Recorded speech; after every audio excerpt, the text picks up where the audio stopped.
তোরা দুজন কিন্তু একটু রান্নাঘর থেকে খেয়াল রাখিস, শুধু ফোন দেখিস না, রান্নাঘরে কিন্তু অনেক কিছু রয়েছে। আমি একটু তোদের শম্পা কাকির বাড়ি থেকে ঘুরে আসি। ঠিক আছে ঠিক আছে মা। খেয়াল রাখবি কিন্তু। আমি গেলাম। দেখ দেখ দেখ এই জামাটা খুব ভালো লাগছে। তুই এটা দেখ, এটা ভালো লাগছে, এটা আমি সকালে আমি কিনে দিয়েছি। আরে না এই তো দেখ কে দেবো এটা। আমি কিনলে তুই পড়তে পারবি, আমি পড়তে পারবো। আমিও তো তুই পড়তে পারবি। তুই এটা কিন, আমি এটা কিনি, ঠিক আছে?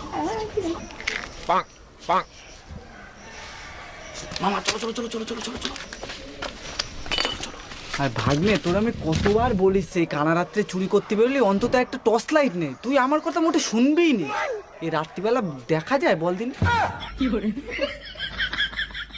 মামা আমাদের কিন্তু খুব সাবধানে যেতে হবে, তাহলে ডান দিক বাদিক হয়ে গেলে কিন্তু আমরা কেস খেয়ে যাবো। আরে ভাগ্নে তুই কোনো টেনশনই নিস নে, আমি আসি তো। তুই শুধু আমার ফলো কর, আমি তোর রাস্তা দেখায় নিয়ে যাচ্ছি, তুই আমার পিছন পিছন আয়।